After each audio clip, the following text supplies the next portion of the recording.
ജീവിതത്തിൽ കഷ്ടങ്ങൾ വരുമ്പോൾ മുൻകാല ജീവിതത്തിൽ ദൈവം ചെയ്തിട്ടുള്ള നന്മകളും ഉപകാരങ്ങളും എണ്ണി നോക്കുവാൻ മെനക്കെടാതെ ദൈവത്തോട് പരാതിപ്പെടുന്ന പ്രകൃതമാണ് മനുഷ്യരുടേത്. എന്തുകൊണ്ടാണ് അങ്ങനെയല്ലേ?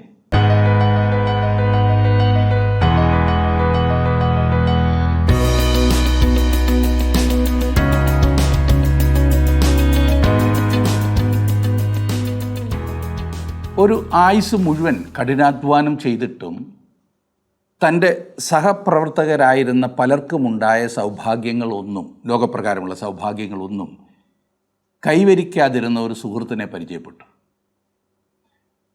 അദ്ദേഹത്തിന് സർക്കാർ ജോലി ഉണ്ടായിരുന്നെങ്കിലും സ്വന്തമായി ഒരു വീട് പോലും വയ്ക്കുവാൻ കഴിയാതെ പോയ ആ വ്യക്തി അയാളുടെ ആ പഴയ വീടിൻ്റെ കോലായിൽ ഇട്ടിരുന്ന ചാരുകസേരയിലിരുന്ന് എന്നോട് സംസാരിക്കുമ്പോൾ മുഖത്തെന്തൊരു പ്രസാദമായിരുന്നെന്നറിയാമോ, എന്തൊരു സംതൃപ്തിയായിരുന്നെന്നറിയാമോ.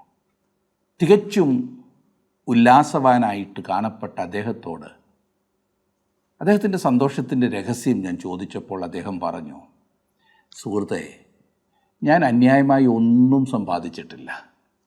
എൻ്റെ ആവശ്യത്തിനുള്ളതെടുത്തിട്ട് ബാക്കിയുള്ളത് എൻ്റേതല്ല എന്നെനിക്കറിയാമായിരുന്നതിനാൽ ഞാൻ അത് ആവശ്യക്കാർക്ക് നൽകി. ഇന്ന് ഞാൻ ചെയ്യുന്നത് ദൈവം എൻ്റെ ജീവിതത്തിൽ ചെയ്തിട്ടുള്ള ഉപകാരങ്ങളുടെ എണ്ണമെടുക്കുകയാണ്. ഈ കസറയിൽ ചാരിക്കിടന്നുകൊണ്ട് ഞാൻ ദൈവം ചെയ്ത ഓരോ ഉപകാരങ്ങളെ ഓർത്ത് നന്ദി പറഞ്ഞുകൊണ്ടിരിക്കുകയാണ്. എന്നിട്ട് പറയുകയാണ്, അതെത്ര എണ്ണിയിട്ടും തീരുന്നില്ല, പിന്നെ ഞാൻ എന്തിനാണ് ദുഃഖിക്കുന്നത്. നാം എല്ലാം ജീവിതത്തിലെ ലാഭനഷ്ടങ്ങളുടെ കണക്ക് നോക്കുന്നവരായിരിക്കാം. പക്ഷേ ലാഭത്തിലല്ല, നഷ്ടത്തിലാണ് നാം കൂടുതൽ ശ്രദ്ധിക്കുന്നത്. പരാജയങ്ങളുടെയും നഷ്ടങ്ങളുടെയും ചവറുകൂനകളിൽ തളച്ചിടപ്പെടുന്ന മനസ്സിന് സമാധാനവും സന്തോഷവും പ്രാപിക്കുവാൻ ഒരിക്കലും കഴിയുന്നതല്ല. തങ്ങളുടെ ജീവിതത്തിലെ നഷ്ടങ്ങളുടെ കണക്കെടുത്തുകൊണ്ടിരിക്കുന്നവർക്ക് ഒരിക്കലും സന്തുഷ്ടരായിരിക്കുവാൻ കഴിയില്ല എന്നാണ് ഞാൻ അർത്ഥമാക്കിയത്. നാം അർഹിക്കാത്ത എത്രയെത്ര അനുഗ്രഹങ്ങൾ കഴിഞ്ഞ കാലത്ത് ദൈവം നമുക്ക് നൽകിയിട്ടില്ലേ. എന്നാലും മുൻപിൽ ഒരു കാർമേഘം കാണുമ്പോൾ നാം തളർന്നു പോകുന്നു. അടുത്ത നിമിഷത്തിൽ അനുഗ്രഹത്തിൻ്റെ പെരുമഴ പെയ്യുമെന്നുള്ളത് നമുക്കറിയാമെങ്കിലും നാം പരിഭ്രാന്തരാകുകയും പരാതിപ്പെടുകയും ചെയ്യുകയാണ്. അതാണ് സാധാരണ സംഭവിക്കുന്നത്. സങ്കീർത്തനക്കാരൻ ചോദിച്ചു, കർത്താവേ, ഉണരണമേ, നീ ഉറങ്ങുന്നതെന്ത്? എഴുന്നേൽക്കണമേ, ഞങ്ങളെ എന്നേക്കും തള്ളിക്കളയരുതേ. നീ നിൻ്റെ മുഖത്തെ മറയ്ക്കുന്നതും ഞങ്ങളുടെ കഷ്ടവും പീഡയും മറന്നു കളയുന്നതും എന്ത്? ഇങ്ങനെ നാമും ചോദിച്ചു പോകാറുണ്ടല്ലേ.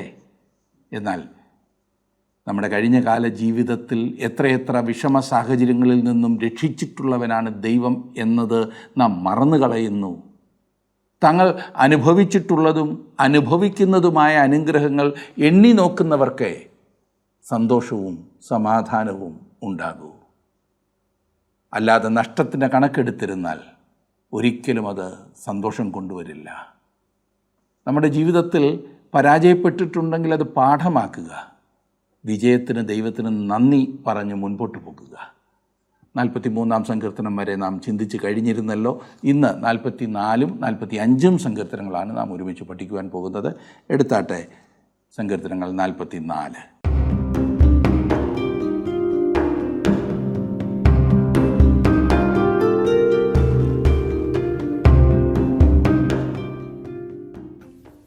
നാം 43-ാം സങ്കീർത്തനം വരെയാണല്ലോ പഠിച്ചു കഴിഞ്ഞത്. കോരഹ് പുത്രന്മാരുടെ മറ്റൊരു ധ്യാന സങ്കീർത്തനമാണ് 44-ാം സങ്കീർത്തനം. ഈ പ്രാർത്ഥന ചരിത്രപരമായി ഏത് അവസ്ഥയിലാണ് ഇസ്രായേൽ പ്രാർത്ഥിച്ചത് എന്ന് പറയുവാൻ കഴിയുകയില്ലെങ്കിലും ഇതിൻ്റെ പ്രവചനപരമായ വ്യാഖ്യാനം നമുക്ക് മനസ്സിലാക്കുവാൻ കഴിയും. തങ്ങളുടെ മശിഹ അവരെ വിടുവിക്കുവാൻ വരുന്നതിന് മുമ്പുള്ള ഇസ്രായേലിലെ അവിശ്വസ്ത ശേഷിപ്പിൻ്റെ അവസാനത്തെ അനുഭവമായിരിക്കും ഇത്. 44-ാം സങ്കീർത്തനത്തിൻ്റെ 1-ാം വാക്യം ഞാനൊന്ന് വായിക്കട്ടെ. ദൈവമേ, പൂർവ്വകാലത്ത് ഞങ്ങളുടെ പിതാക്കന്മാരുടെ നാളുകളിൽ നീ ചെയ്ത പ്രവൃത്തി അവർ ഞങ്ങളോട് വിവരിച്ചിരിക്കുന്നു. ഞങ്ങളുടെ ചെവി കൊണ്ട് ഞങ്ങൾ കേട്ടുമിരിക്കുന്നു. ഗിദെയോനും ഇതുതന്നെയാണ് പറഞ്ഞത്. ഗിദെയോൻ അവനോട്, അയ്യോ യജമാനനെ, യഹോവ നമ്മോട് കൂടെ ഉണ്ടെങ്കിൽ നമുക്കിതൊക്കെ ഭവിക്കുന്നതെന്ത്? യഹോവ നമ്മെ ഈ മിസ്രൈമിൽ നിന്ന് കൊണ്ടുവന്നു എന്ന് നമ്മുടെ പിതാക്കന്മാർ നമ്മോട് അറിയിച്ചിട്ടുള്ള അവൻ്റെ അത്ഭുതങ്ങളൊക്കെയും എവിടെ? ഇപ്പോൾ യഹോവ നമ്മെ ഉപേക്ഷിച്ചു, മിദ്യാന്യരുടെ കയ്യിൽ ഏൽപ്പിച്ചിരിക്കുന്നുവല്ലോ എന്ന് പറഞ്ഞു. ന്യായാധിപന്മാരുടെ പുസ്തകം 6-ാം അധ്യായത്തിൻ്റെ 13-ാം വാക്യമാണ് ഞാൻ വായിച്ചത്. ആ കഷ്ടദിവസത്തിൽ ദൈവം അവരെ വിടുവിക്കുവാൻ തുടങ്ങുന്ന സമയം ഇസ്രായേൽ പണ്ട് ദൈവം തങ്ങൾക്ക് സഹായമായിരുന്നതിനെ ഓർക്കും. ദൈവം മുമ്പ് ചരിത്രത്തിൽ കടന്നു വന്ന് പ്രവർത്തിച്ചവരാണ്.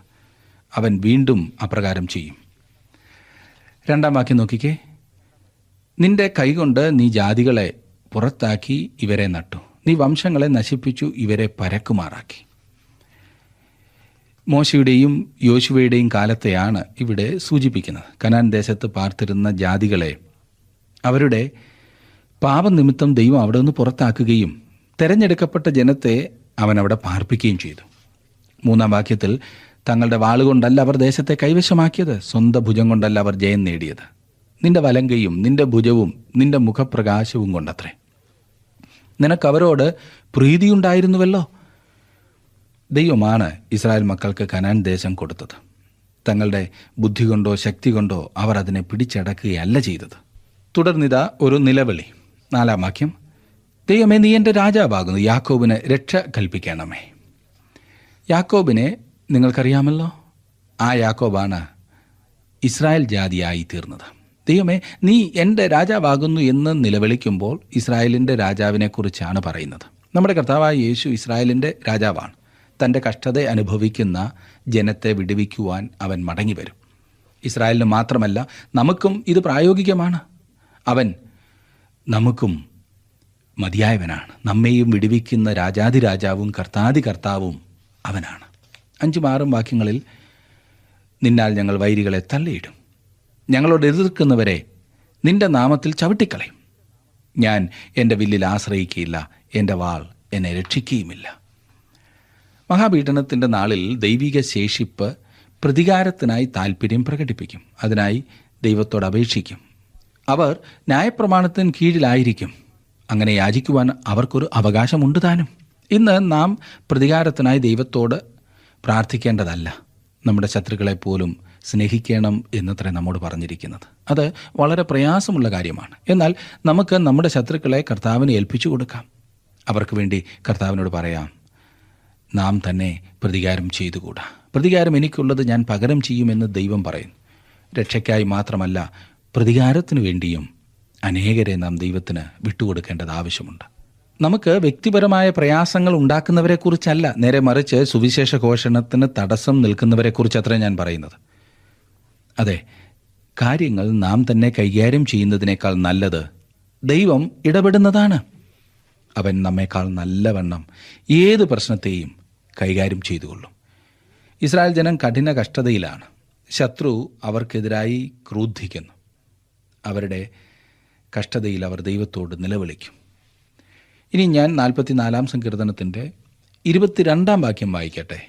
44-ാം സങ്കീർത്തനത്തിൻ്റെ 22-ാം വാക്യം. നിന്റെ നിമിത്തം ഞങ്ങളെ ദിവസം പ്രതി കൊല്ലുന്നു, അറുപ്പാനുള്ള ആടുകളെ പോലെ ഞങ്ങളെ എണ്ണുന്നു. ഇത് ഇന്നത്തെ സഭയുടെ ചിത്രമല്ല എന്ന് നിങ്ങൾക്ക് പറയുവാൻ കഴിയുമോ? ക്രിസ്തുവിന് വേണ്ടി കഷ്ടം സഹിക്കുന്ന അനേകം വിശ്വാസികൾ ഇന്നുണ്ട്. എന്നാൽ സഭ അധികമായി പീഡനം ഇന്ന് അനുഭവിക്കുന്നില്ല എന്നതാണ് വാസ്തവം, ഇല്ലേ? എന്തായിരുന്നാലും പീഡനം പലയിടങ്ങളിലും ഉണ്ട് എന്ന് നമുക്കറിയാം.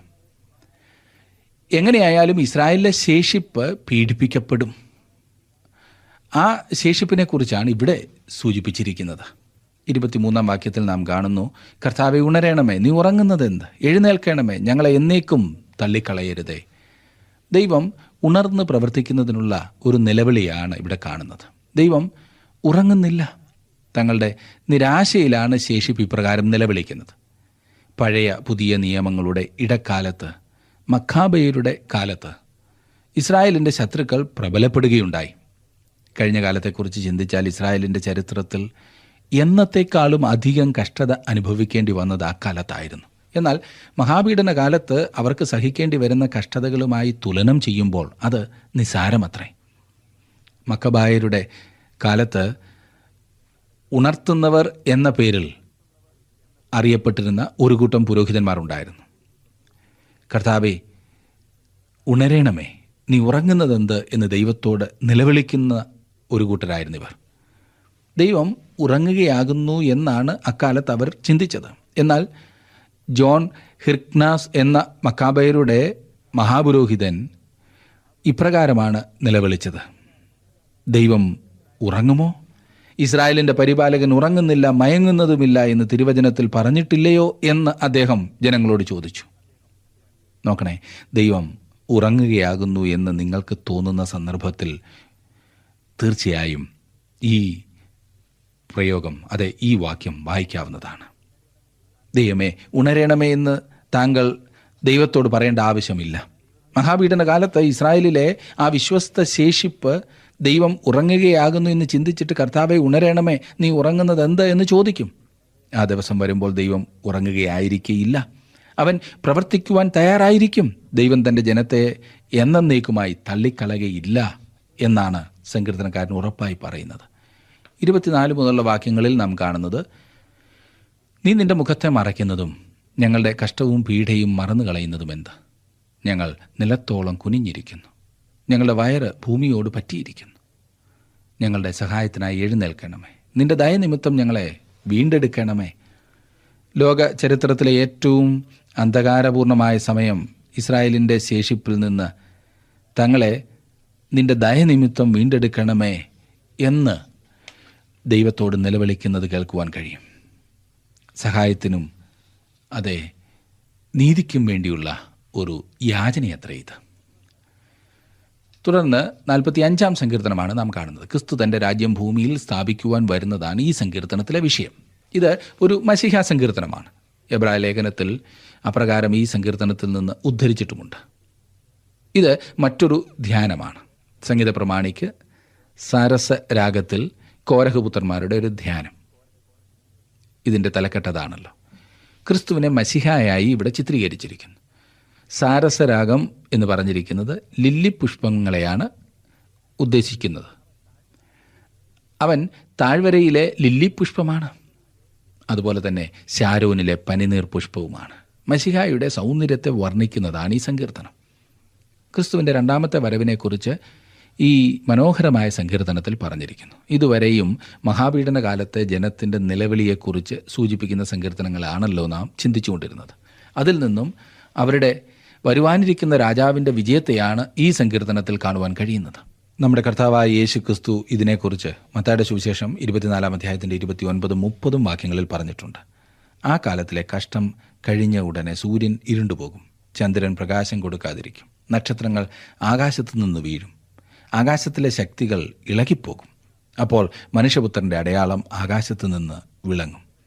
അന്ന് ഭൂമിയിലെ സകല ഗോത്രങ്ങളും പ്രലാപിച്ചും കൊണ്ട് മനുഷ്യപുത്രൻ ആകാശത്തിലെ മേഘങ്ങളിന്മേൽ മഹാശക്തിയോടും തേജസ്സോടും കൂടെ വരുന്നത് കാണും. അതെ, ലോകത്തിൻ്റെ പ്രത്യാശ ഇതാണ്. അതെ, അവൻ വീണ്ടും രാജാതിരാജാവായി വരുന്നു. താങ്കളുടെ വിലപ്പെട്ട നിർദ്ദേശങ്ങളും അഭിപ്രായങ്ങളും പ്രാർത്ഥനാ വിഷയങ്ങളും ഇന്ന് തന്നെ ഞങ്ങളെ വിളിച്ചറിയിക്കുക. വിളിക്കേണ്ട നമ്പർ 8281384455.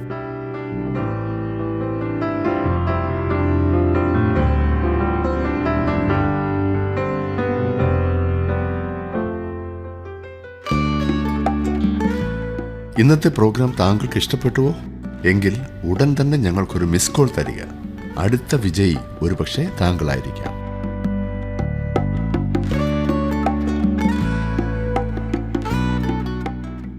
നാൽപ്പത്തിയഞ്ചാം സങ്കീർത്തനത്തിൻ്റെ 1-ാം വാക്യം എന്നോടൊപ്പം നിങ്ങൾ നോക്കുമോ?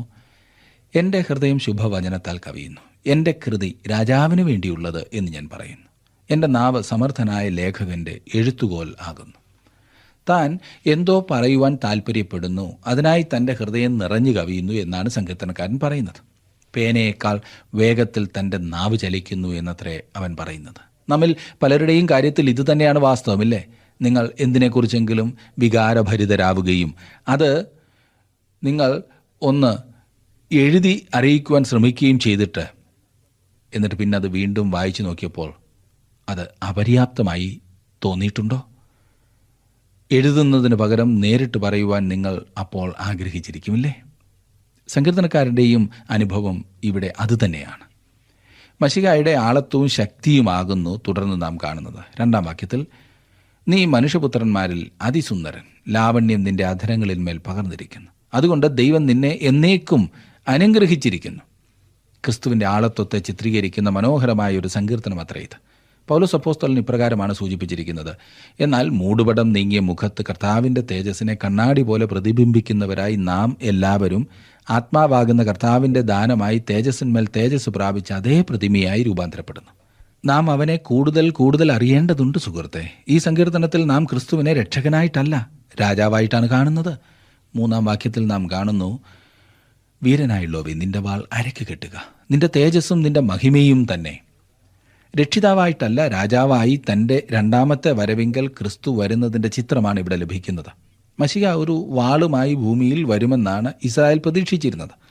ഒന്നാമത് അവൻ ഭൂമിയിൽ വന്നപ്പോൾ ഒരു വാള് കൂടാതെയാണ് വന്നത്. യേശുവിനെ പിടിച്ചപ്പോൾ അവൻ്റെ ശിഷ്യന്മാരിൽ ഒരാൾ വാൾ ഊരി മഹാപുരോഹിതൻ്റെ ദാസൻ്റെ കാത് അറുത്ത കാര്യം നിങ്ങൾ ഓർക്കുന്നുണ്ടല്ലോ. അപ്പോൾ യേശു ഇപ്രകാരം പറഞ്ഞു. യേശു അവനോട്, വാൾ ഉറയിലിടുക, വാൾ എടുക്കുന്നവൻ ഒക്കെയും വാളാൽ നശിച്ചു പോകും. മത്തായിയുടെ സുവിശേഷം 26-ാം അധ്യായത്തിൻ്റെ 52-ാം വാക്യം. ഈ കാലത്ത് അവർ സമാധാനം ഉണ്ടാക്കുവാൻ വാളോടുകൂടെ അല്ലാതെ വരുന്ന മശിഹായ്ക്ക് വേണ്ടിയാണ് കാത്തിരിക്കുന്നത്. എന്നാൽ 2-ാം സങ്കീർത്തനത്തിൻ്റെ 9-ാം വാക്യത്തിൽ കർത്താവിനെക്കുറിച്ച് പറഞ്ഞിരിക്കുന്നത് ഇപ്രകാരമാണ്: ഇരുമ്പുകൾ കൊണ്ട് നീ അവരെ തകർക്കും, കുശവൻ്റെ പാത്രം പോലെ അവരെ ഉടയ്ക്കും. ക്രിസ്തു ഭൂമിയിൽ 2ാമത് വരുന്നതിനെക്കുറിച്ചാണ് 2-ാം സങ്കീർത്തനത്തിൽ പറയുന്നത്. കർത്താവിൻ്റെ 2ാമത്തെ വരവിൻ്റെ വെളിച്ചത്തിൽ 2-ാം സങ്കീർത്തനത്തിൽ നിന്ന് വെളിപ്പാട് പുസ്തകത്തിൽ പല പ്രാവശ്യം ഉദ്ധരിച്ചിട്ടുണ്ട്. അവൻ മടങ്ങി വരുമ്പോൾ ലോകം ശത്രുതയിലാണെന്ന് കാണും.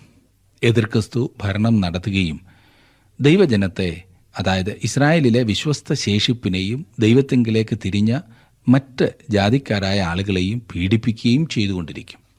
4-ാം വാക്യത്തിൽ നാം കാണുന്നത്, സത്യവും സൗമ്യതയും നീതിയും പാലിക്കേണ്ടതിന് നീ മഹിമയോടെ കൃതാർത്ഥനായി വാഹനമേറി എഴുന്നള്ളുക. നിന്റെ വലം കൈ ഭയങ്കര കാര്യങ്ങളെ നിനക്ക് ഉപദേശിച്ചു തരുമാറാകട്ടെ. ഭയങ്കര കാര്യങ്ങൾ ഭയഭീതി ഉളവാക്കുന്ന കാര്യങ്ങളാണ്. കർത്താവ് വിജയത്തിലേക്ക് നീങ്ങുകയാണെന്ന കാര്യം ശ്രദ്ധിക്കുക. അവൻ്റെ അടിസ്ഥാന പ്രമാണങ്ങൾ സത്യം, സൗമ്യത, നീതി എന്നിവയാണ്. ഇന്ന് നാം കാണുന്ന നേതാക്കന്മാരൊക്കെ ഈ വക പ്രമാണങ്ങൾ ഉള്ളവരാണോ? അവർ സൗമ്യതയുള്ളവരാണോ? അവരുടെ പ്രസ്താവനകൾ സത്യമാണോ? നീതി നടത്തുക എന്ന ഒരു ലക്ഷ്യമാണോ അവർക്കുള്ളത്? എന്നാൽ ഇവ നമ്മുടെ കർത്താവിൻ്റെ രാജ്യത്തിലെ നിത്യപ്രമാണങ്ങളാണ്. നമ്മുടെ രാജാവ് മറ്റ് രാജാക്കന്മാരിൽ നിന്ന് വ്യത്യസ്തനാണ്. അവൻ സൗമ്യനാണ്. ക്രിസ്തുവിൻ്റെ സ്വഭാവം, അവൻ്റെ വാക്കുകൾ എല്ലാം സത്യമാണ്. എന്നിട്ടും ക്രിസ്തുവിനെ ജനം അസത്യവാദി എന്ന് പറയുന്നു. എല്ലാ മനുഷ്യരും അസത്യവാദികളാണ്. എന്നാൽ ക്രിസ്തു സത്യവാൻ. അവിടുന്ന് സത്യമാണ്. ഇന്ന് സത്യം അധികം ഒരിടത്തും നമുക്ക് കേൾക്കുവാൻ കഴിയുന്നില്ല. എന്നാൽ നമ്മുടെ കർത്താവ് സത്യത്തോടും സൗമ്യതയോടും കൂടെ ഭരണം നടത്തുവാൻ വരുന്നു. 5-ാം വാക്യത്തിൽ നാം കാണുന്നത്, നിന്റെ അസ്ത്രങ്ങൾ മൂർച്ചയുള്ളവയാകുന്നു, ജാതികൾ നിന്റെ കീഴിൽ വീഴുന്നു, രാജാവിൻ്റെ ശത്രുക്കളുടെ നെഞ്ചത്ത് അവ തറയ്ക്കുന്നു. രാജാവ് ഭൂമിയിൽ വരുന്നതിൻ്റെ ഒരു ചിത്രമാണ് ഇവിടെ കാണുന്നത്. ഇനിയും മശിഹായുടെ ഭരണവും മഹത്വവുമാകുന്നു നാം കാണുവാൻ പോകുന്നത്. 6-ാം വാക്യത്തിൽ, ദൈവമേ നിന്റെ സിംഹാസനം എന്നും എന്നേക്കുമുള്ളതാകുന്നു, നിന്റെ രാജ്യത്വത്തിൻ്റെ ചെങ്കോൽ നീതിയുള്ള ചെങ്കോലാകുന്നു. രാജാവ് സിംഹാസനസ്ഥനാകുന്ന ദിവസമാണിത്. അവൻ നീതിയോടെ ഭരണം നടത്തുവാൻ പോകുന്നു. ലോകത്തിന് ഒരു നീതിയുള്ള ഭരണാധികാരിയെ എത്രമാത്രം ആവശ്യമായിരിക്കുന്നു. തൻ്റെ മടങ്ങി വരവിനെക്കുറിച്ച് കർത്താവ് ഇപ്രകാരം പറഞ്ഞു: മനുഷ്യപുത്രൻ തൻ്റെ മഹത്വത്തിൽ സകല വിശുദ്ധ ദൂതന്മാരുമായി വരുമ്പോൾ അവൻ മഹിമയുടെ സിംഹാസനത്തിലിരിക്കും. അന്ന് വരെ ഭൂമിയിൽ സമാധാനം നമുക്ക് ലഭ്യമാകയില്ല. ദൈവത്തിൻ്റെ രാജ്യം നിത്യമാണ്. 7-ാം വാക്യത്തിൽ, നീ നീതിയെ ഇഷ്ടപ്പെട്ട് ദുഷ്ടതയെ ദ്വേഷിക്കുന്നു, അതുകൊണ്ട് ദൈവം നിന്റെ ദൈവം തന്നെ, നിന്റെ കൂട്ടുകാരിൽ പരമായി നിന്നെ ആനന്ദ തൈലം കൊണ്ട് അഭിഷേകം ചെയ്തിരിക്കുന്നു. അഭിഷിക്തൻ മശിഹായാണ്. അതിൻ്റെ ഗ്രീക്ക് ഭാഷയിലുള്ള വാക്കിൻ്റെ പരിഭാഷയാണ് ക്രിസ്തു എന്നത്. ഇത് ഒരു പേരല്ല, മറിച്ച് അവൻ്റെ ഔദ്യോഗിക പദവി അഥവാ സ്ഥാനപ്പേരാണ്. ഒന്നാമത് അവൻ വന്നപ്പോൾ ഒരു പ്രവാചകനായി അവൻ വന്നു. ദൈവത്തിൻ്റെ ദൂതും ദൂതുവാഹിയും അവൻ തന്നെയായിരുന്നു. അത് കഴിഞ്ഞ കാലത്തെ സൂചിപ്പിക്കുന്നു. ഇന്ന് അവൻ നമ്മുടെ ശ്രേഷ്ഠ മഹാപുരോഹിതനായി ദൈവത്തിൻ്റെ വലത്തു ഭാഗത്തിരിക്കുന്നു. അതാണ് അവൻ്റെ ഇപ്പോഴത്തെ ശുശ്രൂഷ. എന്നാൽ അവൻ 2ാമത് വരുന്നത് രാജാവായിട്ടാണ്. അത് ഭാവിയിൽ സംഭവിപ്പാനിരിക്കുന്ന കാര്യമത്രേ. ദൈവം തന്നെ ആനന്ദ തൈലം കൊണ്ട് നിന്നെ അഭിഷേകം ചെയ്തിരിക്കുന്നു എന്ന് നാം അവനെ എപ്പോഴും ദുഃഖിക്കുന്ന മനുഷ്യനായിട്ടാണ് ചിന്തിക്കുന്നത്, അല്ലേ? ഇത് നിർഭാഗ്യകരമായ കാര്യമത്രേ. യേശു ഇവിടെ ഭൂമിയിലായിരുന്നപ്പോൾ ഏറ്റവും സന്തോഷമുള്ള വ്യക്തിയായിരുന്നു എന്നത്രേ ഞാൻ വിശ്വസിക്കുന്നത്. ഈ 2 വാക്യങ്ങൾ എബ്രായ ലേഖനത്തിൽ നമ്മുടെ കർത്താവായ യേശുവിനെ സൂചിപ്പിച്ചുകൊണ്ട് ഉദ്ധരിച്ചിരിക്കുന്നതിനാൽ ഇതൊരു മശിഹാ സങ്കീർത്തനമാകുന്നു എന്ന കാര്യം ഉറപ്പാക്കിയിരിക്കുകയാണ്. അതെ, എബ്രായർക്ക് എഴുതിയ ലേഖനം 1-ാം അധ്യായം 8-9 വാക്യങ്ങൾ നാം വായിക്കുമ്പോൾ, പുത്രനോടോ, ദൈവമേ, നിന്റെ സിംഹാസനം എന്നും എന്നേക്കുമുള്ളത്, നിന്റെ രാജത്വത്തിൻ്റെ ചെങ്കോൽ നേരുള്ള ചെങ്കോൽ, നീ നീതിയെ ഇഷ്ടപ്പെടുകയും ദുഷ്ടതയെ ദ്വേഷിക്കുകയും ചെയ്തിരിക്കയാൽ ദൈവമേ, നിന്റെ ദൈവം നിന്റെ കൂട്ടുകാരിൽ പരമായി നിന്നെ ആനന്ദ തൈലം കൊണ്ട് അഭിഷേകം ചെയ്തിരിക്കുന്നു എന്ന് നാം വായിക്കുന്നു. ഇനിയും 8-ാം വാക്യത്തിലേക്ക് വന്നാട്ട്, നിന്റെ വസ്ത്രമെല്ലാം മൂറും ചന്ദനവും ലവംഗവും കൊണ്ട് സുഗന്ധമായിരിക്കുന്നു, ദന്തമന്ദിരങ്ങളിൽ നിന്ന് കമ്പിനാഥം നിന്നെ സന്തോഷിപ്പിക്കുന്നു. നമ്മുടെ സന്തോഷം പൂർണ്ണമാക്കുവാനാണ് അവൻ ഈ ഭൂമിയിൽ വന്നത്. തനിക്ക് മുമ്പിൽ വെച്ചിരുന്ന സന്തോഷം ഓർത്ത് അവൻ ക്രൂശിനെ സഹിച്ചു. എന്നെ ശ്രദ്ധിക്കുന്ന പ്രിയ സുഹൃത്തെ, വിശ്വാസികളായി നാം എത്രമാത്രം സന്തോഷിക്കേണ്ടത് ആവശ്യമാണ്. മരുഭൂമി യാത്രയിൽ യഹൂദ ഗോത്രം ഇസ്രായേൽ മക്കളെ നയിച്ചു. യഹൂദ എന്നതിൻ്റെ അർത്ഥം സ്തുതി എന്നാണ്. എന്നിട്ടും അവർ ദൈവത്തെ സ്തുതിക്കുന്നതിന് പകരം പിറുപിറുക്കുകയും പരാതി പറയുകയുമാണ് ചെയ്തത്. ഇന്ന് സഭയും ചെയ്തുകൊണ്ടിരിക്കുന്നത് അതാണ്. അതേ സുഹൃത്തെ, വിശ്വാസികൾ ദൈവത്തെ സ്തുതിക്കേണ്ടത് ആവശ്യമാണ്, പരാതി പറയുകയല്ല വേണ്ടത്. തുടർന്ന് ഈ സങ്കീർത്തനത്തിൽ രാജകൊട്ടാരത്തിലെ ഒരു രംഗമാണ് നാം കാണുന്നത്. 9-ാം വാക്യം, നിന്റെ സ്ത്രീരത്നങ്ങളുടെ കൂട്ടത്തിൽ രാജകുമാരികളുണ്ട്, നിന്റെ വലത്തുഭാഗത്ത് രാജ്ഞി ഓഫീർ തങ്കം അണിഞ്ഞു നിൽക്കുന്നു. സഭ ആ പേരിൽ പഴയ നിയമത്തിൽ സൂചിപ്പിച്ചിട്ടില്ലെങ്കിലും സഭയെ ദൃഷ്ടാന്തമായും നിഴലായും നാം കാണുന്നുണ്ട്. പഴയ നിയമത്തിലെ മിക്കവാറും എല്ലാ മണവാട്ടിമാരും ക്രിസ്തുവിനെയും അവൻ്റെ മണവാട്ടിയായ സഭയെയും ചിത്രീകരിക്കുന്ന ഒന്നാകുന്നു എന്നാണ് എൻ്റെ വിശ്വാസം. ഹൗവ, റബേക്ക, അതെ, അങ്ങനെ ഓരോരുത്തർ അതിനുദാഹരണമാണ്. ഈ വാക്യത്തിലെ രാജ്ഞി ആരാണ്? അവൾ സഭയെയാണ് ചിത്രീകരിക്കുന്നത്. ക്രിസ്തു അവളെ സിംഹാസനത്തിലേക്ക് ഉയർത്തും എന്ന് നാം കാണുന്നു. 10-ാം വാക്യം, അല്ലയോ കുമാരി, കേൾക്കാൻ നോക്കുക, ചെവി ചായ്ക്കുക, സ്വജനത്തെയും നിന്റെ പിതൃഭവനത്തെയും മറക്കാം. നാം ലോകത്തെ ഒരിക്കലും സ്നേഹിക്കേണ്ടതല്ല. ലോകമെന്ന് പറയുമ്പോൾ നാം ചുറ്റും കാണുന്നതായ ചരാചരങ്ങളെ അല്ല, പിന്നെയോ ദൈവത്തിനെതിരായി നിൽക്കുന്ന ലോകത്തിൻ്റെ പ്രമാണത്തെ.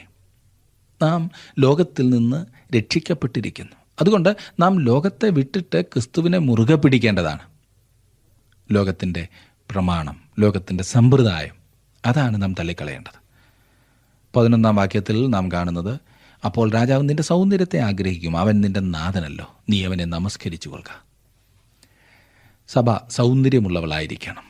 എല്ലാ പാപവും നീക്കിക്കളഞ്ഞ് സൗന്ദര്യമുള്ള ഒന്നായിരിക്കണം സഭ. മറ്റുള്ളവർ കാണുമ്പോൾ ആകർഷിക്കത്തക്ക പലതുമുള്ള ഒന്നായിരിക്കണം സഭ. എത്ര വലിയൊരു അനുഗ്രഹമാണ് അങ്ങനെ സഭയാകുമ്പോൾ നാം കാണുന്നത്.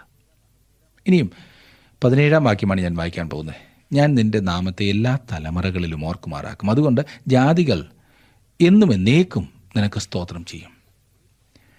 1000 ആണ്ട് വാഴ്ചയാണ് ഈ വാക്യം സൂചിപ്പിക്കുന്നത്. കർത്താവ് ചില ക്രമീകരണങ്ങൾ ചെയ്യും. അതായത് അവൻ സാത്താനെ കുറേ കാലത്തെ കഴിച്ചുവിടും, പിന്നീട് അവനെ തീപ്പൊയ്യിൽ തള്ളിയിടും. അതിനുശേഷം കർത്താവിൻ്റെ ഭരണം നിത്യതയോളം നിലനിൽക്കും. എത്ര മനോഹരമായ ഒരു സങ്കീർത്തനമാണിതല്ലേ? ദൈവം തൻ്റെ ജനത്തിന് വേണ്ടിയിട്ട് ഒരുക്കിയിട്ടുള്ളത് എത്ര ഉന്നതമാകുന്നു എന്ന് നമ്മെ കാണിക്കുന്ന സങ്കീർത്തനം. അതെ, അന്തഃപുരത്തിലെ രാജകുമാരി ശോഭാപരിപൂർണയാകുന്നു. അവളുടെ വസ്ത്രം പൊൻകസവ് കൊണ്ടുള്ളത്. അവളെ ചിത്രത്തയ്യിലുള്ള വസ്ത്രം ധരിപ്പിച്ച് രാജസന്നിധിയിൽ കൊണ്ടുവരും. അവളുടെ തോഴിമാരായി കൂടെ നടക്കുന്ന കന്യകമാരെയും നിന്റെ അടുക്കൽ കൊണ്ടുവരും. സന്തോഷത്തോടും ഉല്ലാസത്തോടും കൂടെ അവരെ കൊണ്ടുവരും. അവർ രാജമന്ദിരത്തിൽ പ്രവേശിക്കും. നിന്റെ പുത്രന്മാർ നിന്റെ പിതാക്കന്മാർക്ക് പകരമിരിക്കും. സർവ്വഭൂമിയിലും നീ അവരെ പ്രഭുക്കന്മാരാക്കും. അതെ, സഭയെ ഈ ഭൂമിയിലാക്കിയിരിക്കുന്നത് മറ്റുള്ളവർക്ക് അനുഗ്രഹമാകുവാനായിട്ടാണ്. പലപ്പോഴും അതാകുന്നില്ല എന്നുള്ളത് പരിതാപകരമായ സ്ഥിതിയാണ്. നാം നമ്മുടെ ജീവിതങ്ങൾ മറ്റുള്ളവരെ ആത്മീയമായി ആകർഷിക്കുന്നതിന് സുന്ദരമാക്കേണ്ടതുണ്ട്. നാം മറ്റുള്ളവർക്കൊരു മാതൃകയാകണം. നമ്മുടെ ജീവിതം മറ്റുള്ളവരെ പ്രോത്സാഹിപ്പിക്കുന്നതാകണം. വാക്കുകൾ നല്ലതാണ്, എന്നാൽ ജീവിതം തന്നെ, നമ്മുടെ ജീവിതത്തിൻ്റേതായിട്ടുള്ള വിവിധ വശങ്ങൾ മറ്റുള്ളവർ മനസ്സിലാക്കുമ്പോൾ അവർക്കും അങ്ങനെ ജീവിക്കണമെന്നുള്ളൊരു തോന്നൽ ഉണ്ടാക്കുന്നതായിരിക്കണം. ഇന്ന് നാം പഠിച്ചതായിട്ടുള്ള സങ്കീർത്തനങ്ങൾ നിങ്ങളുടെ ജീവിതത്തിൽ അനുഗ്രഹകരമായിരുന്നു എന്ന് ഞാൻ വിശ്വസിക്കട്ടെ. വ്യക്തിപരമായി, കുടുംബങ്ങളായി ദൈവത്തിലുള്ള ആശ്രയം കൂടുതൽ ഉണ്ടാകേണ്ടതിനായി പ്രാർത്ഥനയോടുകൂടെ ദൈവവചനം പഠിച്ചാട്ടെ. അടുത്ത ക്ലാസ്സിൽ നാം വീണ്ടും വേറൊരു സങ്കീർത്തനം പഠിക്കുവാനായിട്ട് വരുമ്പോൾ ദൈവകൃപ അതുവരെ നിങ്ങളോടുകൂടെ ഉണ്ടായിരിക്കട്ടെ. ദൈവം നിങ്ങളെ അനുഗ്രഹിക്കട്ടെ.